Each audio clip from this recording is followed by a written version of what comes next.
Why did you decide to write Half of a Yellow Sun? I like to say that I didn't choose to write about Biafra. Biafra chose me. My family survived the war. My parents lost everything they owned. My brother Chuks was born during the war. I feel as though my family's trajectory was sharply divided and changed by the war. And so for my family, that was before the war and then after the war. And I was born in 1977, 7 years after the war ended. And I always felt that it was very present in our lives. And most of all, both my grandfathers died in that war. And I grew up hearing about my grandfathers, especially my paternal grandfather, who apparently was a lovely man. My father describes him as fiercely moral. And so I think I just have always wanted to make sense of this part of my history. What was your writing process like? Difficult? How much research went into writing the novel? A lot. I wanted to get the facts right. I started researching Biafra when I was maybe 12, 13. I wrote a terrible play about Biafra when I was 16. So I've been reading about Biafra for a long time. But when I really felt that I was ready to write the novel, I looked at archives. I listened to the music from that period. I looked at newspaper cuttings. I listened to radio broadcasts. I really wanted to immerse myself in the period and to try and get a sense of what it felt like. What was the hardest part in the process of writing Half of a Yellow Sun? Everything was hard. Are any of the characters based on real people? Yes. Which character resonates most with you?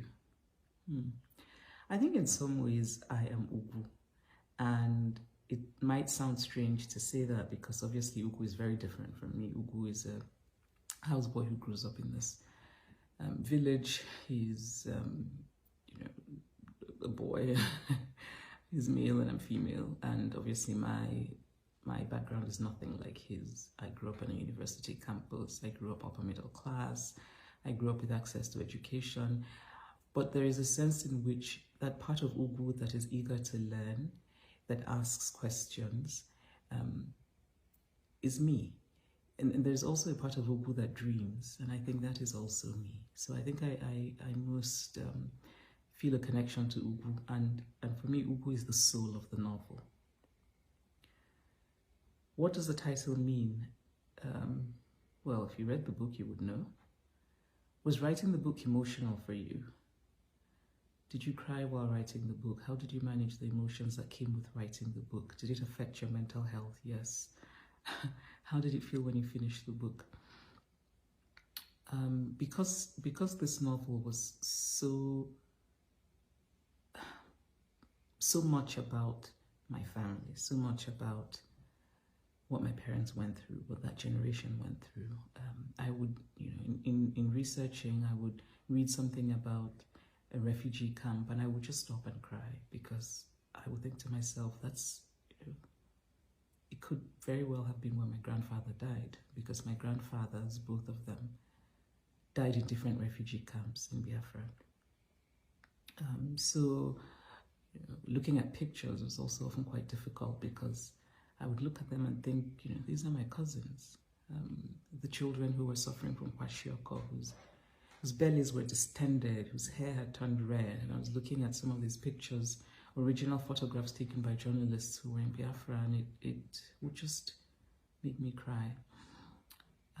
When I finally finished Half of a Yellow Sun, I'd read so much. I tried to read everything that had been published about the war that I could find. I also talked to lots and lots of people, and a lot of my father's stories went into that book. So yes, many of the not just the characters, but many of the incidents are based on things that happened. When I finally finished the book, I remember thinking, and when I was writing it, I really didn't have a life. I mean, Half of a Yellow Sun was my life. wasn't returning phone calls. I just wasn't, I was utterly obsessed, especially the last year of writing Half of a Yellow Sun.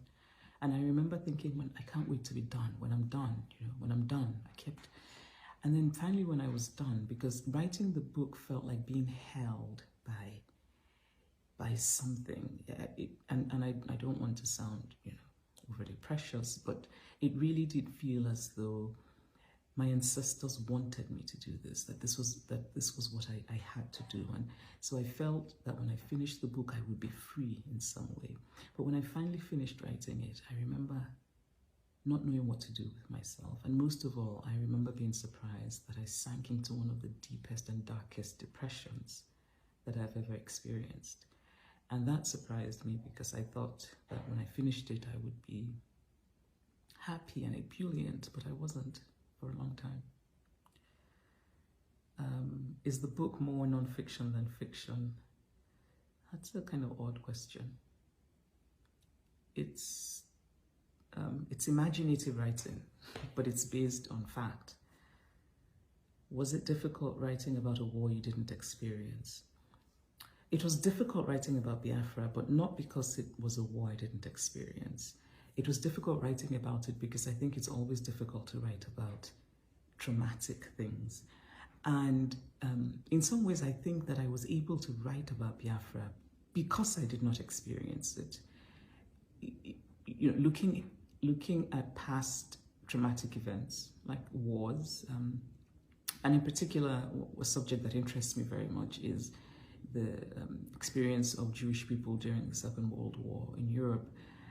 And you find that actually often the people who experience the trauma, the generation that experiences the trauma, is often not the generation that is able to write about that trauma imaginatively. My father's generation, so many of them did not talk about Biafra at all. I've met so many people who read Half of a Yellow Sun and said that only after they read it did they then go back to their parents, and these are Igbo people, to say to their parents, what's your story? What happened to you in Biafra? Where were you? Because they did not know, because their parents didn't talk about it. Because it's difficult. I mean, I can't imagine being able to write a novel about Biafra if I had lived through Biafra. Obviously, there are some writers who have done marvelous work, who lived through the war. Chinua is an example. He wrote a really, really good story collection called Girls at War. Chukwuemeka wrote a book about it. Flora Nwapa wrote about it. Buchie Mecheta wrote about it. But I think that there are many, many more stories that will yet be told by the generations who've come after them, because there is a certain privilege and distance, I think, when it comes to creativity. What's your favorite part of the story? That's kind of like having 6 children and being asked who's your favorite. You have to pretend that you don't have a favorite. Did you face writer's block while writing the book, and how did you deal with it? Yes, I think everyone has moments of just what I like to call when the words refuse to come. And I read poetry, I wait, and that's one of the hardest things about it. You just have to trust and wait. And I eat a lot of chocolate, and I lie in bed and bemoan my fate. Are there any parts of the book you relate to personally? All of it. What did you think about the movie adaptation? I thought it was very good. If you could change anything about Half of a Yellow Sun, what would it be? Nothing. Why did you decide to explore the war from the angle of an upper middle class family? Because many of the experiences were based on my family's experiences, and my family is upper middle class, so it seemed, just happened to be what I knew.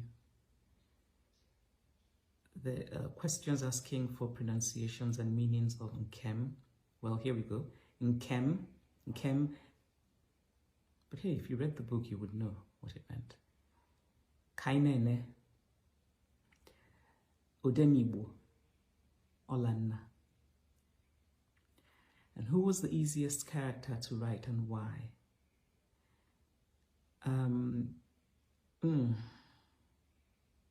That's actually an interesting question. Easiest character to write. Well, I know the most difficult to write was Richard. And Richard was difficult to write because when I started writing Richard, and Richard had been, the character of Richard was inspired by an English journalist I had read about who was in Biafra, you know, very vaguely inspired. And I remember thinking, I'm writing an Englishman. He's nothing like me. He's English. He's a man. And so I started writing I started writing sort of turgid prose. And I think it was a very bad pastiche of Henry James. And then one day I realized, you know what? Richard is white, he's English, he's a man, but fundamentally, he's a human who's seeking. And that idea of seeking and longing is something that I identify with. And so it became